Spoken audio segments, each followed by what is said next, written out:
A gente interrompe agora a nossa programação para uma notícia que acaba de chegar. Basília Rodrigues tem a primeira decisão do ministro André Mendonça, novo relator do caso Master no Supremo Tribunal Federal. Basília, qual a decisão do ministro André Mendonça que acaba de ser divulgada, plantão agora aqui no SBT News? Basília.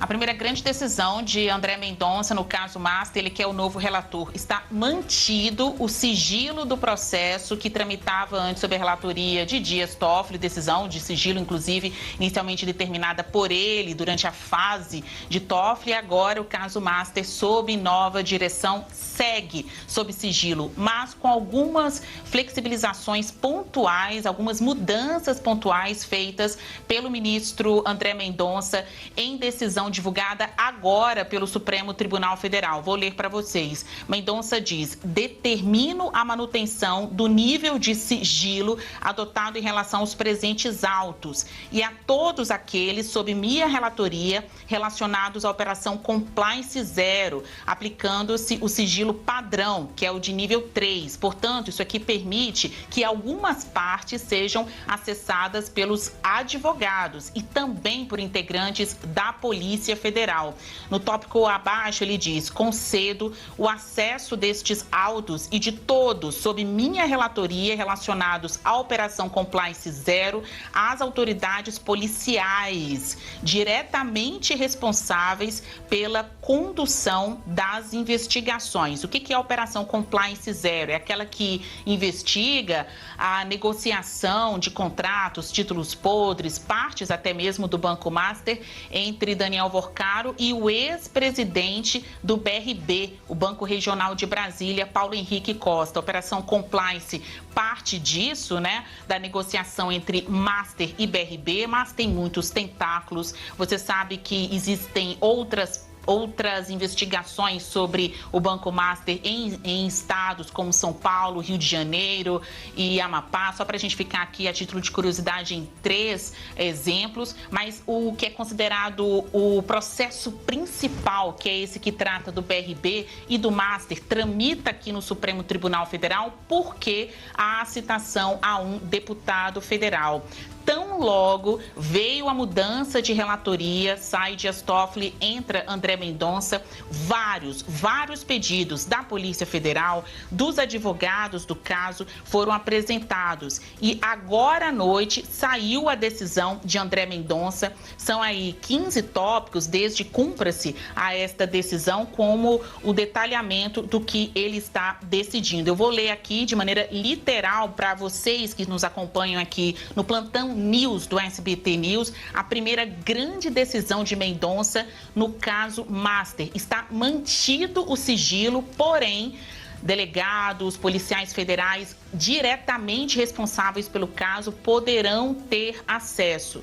O ministro diz: considerando o teor das informações apresentadas, notadamente a manifestação técnica do Instituto Nacional de Criminalística, relatando a dimensão dos esforços operacionais que serão necessários à realização dos exames periciais nos cerca de 100 dispositivos eletrônicos, é muito material, muitos achados que foram apreendidos por determinação de Toffoli pela Polícia Federal, mas que ainda não passaram completamente pela perícia. Mendonça fala: considerando a apontada necessidade de realização de diligências ordinárias que não se submetam à reserva de jurisdição específica, como a oitiva de investigados e testemunhas, e também a necessidade de se estabelecer fluxos de trabalho que contribuam para uma maior eficiência operacional, defiro, portanto, autoriza, acolhe os pedidos formulados nos moldes a seguir explicitados. Inicialmente, enfatizo que na gestão dos dados obtidos, bem como do próprio material apreendido, assim como durante toda a condução das investigações em curso, a autoridade policial competente, portanto, o delegado ou a delegada do caso, deve zelar para que o compartilhamento de informações entre os responsáveis pelo caso respeite efetivamente a devida compartimentação própria, as atividades de inteligência e de polícia judiciária.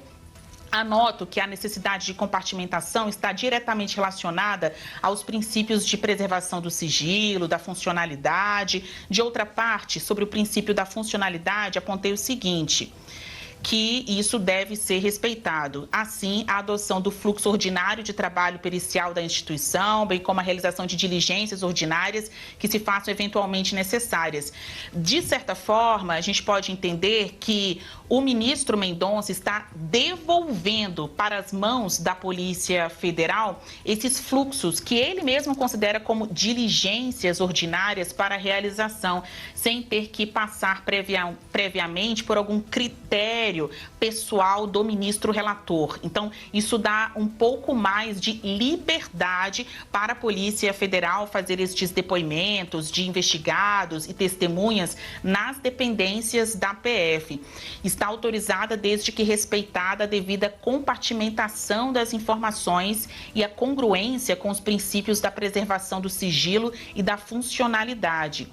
Em relação à Corregedoria Geral da Polícia Federal, fica autorizado o compartilhamento das informações obtidas nas investigações. Em relação à Diretoria de Inteligência da Polícia Federal, esta tem o dever de compartilhar com os delegados responsáveis pelas investigações em questão. Aqui você vê que é uma resposta, uma decisão que atende a muitas críticas, incômodos que estavam sendo manifestados por integrantes da Polícia Federal. O nível máximo de sigilo, até mesmo para investigadores, aqui o caso estava submetido sob a gestão de Dias Toffoli. Isso mudou, o caso fica sob sigilo, mas com algumas considerações que flexibilizam o acesso para integrantes da investigação, delegados, agentes da Polícia Federal. Em relação a outras áreas e autoridades da Polícia Federal que não estejam diretamente incumbidas das atividades investigativas, aí ficam restritos o acesso às informações e o andamento das investigações, razão pela qual as autoridades administrativas e estruturas correspondentes devem apenas prover os meios e recursos humanos. Como decorrência do acima exposto, frisa-se que apenas e tão somente as autoridades policiais e agentes diretamente envolvidos na análise e condução dos procedimentos reciprocamente compartilhados é que devem ter conhecimento das informações acessadas. Por outro lado, uma vez que há outras investigações reunidas perante este juízo, tendo em vista a relação instrumental e de conexão que se vislumbra, friso que a instauração de qualquer nova investigação ou inquérito deve antes ser expressa e fundamentalmente requerida a este relator, devendo-se aguardar a respectiva deliberação a respeito. Por que ele diz isso? Existem várias investigações que mantêm pontos de contato com esse caso principal do Master, como mesmo o inquérito que trata da fraude no INSS, porque lá tem Vorcaro, tem Master. De acordo com o ministro relator, caso haja a necessidade da abertura de novos desdobramentos, novas investigações, aí tem que pedir autorização ao STF. Basília, obrigado. Eu vou chamar já a Natália Fruet também para nos ajudar nessa roda de análise, mas, inclusive, trazendo uma informação, uma complementação do César Feitosa, nosso analista de política em Brasília. Ele diz o seguinte, que nesta decisão, André Mendonça reverte as decisões de Dias Toffoli no despacho do caso Master. Nessa sua primeira decisão como relator do caso, Mendonça decidiu adotar, abre aspas, o fluxo ordinário de trabalho pericial da Polícia Federal, fecha aspas, e autorizar a custódia do material apreendido pela PF nos depósitos da instituição. Vamos traduzir, porque o ministro Dias Toffoli, o antigo relator, havia determinado que somente 4 peritos da PF escolhidos por ele teriam o direito de acessar o material apreendido e que estava sob a guarda da Procuradoria-Geral da República. Com essa decisão de André Mendonça, novo relator do caso, a partir de agora, o fluxo ordinário do trabalho pericial da PF é restabelecido e a custódia do material vai ficar nos próprios depósitos da instituição, ou seja, com a Polícia Federal.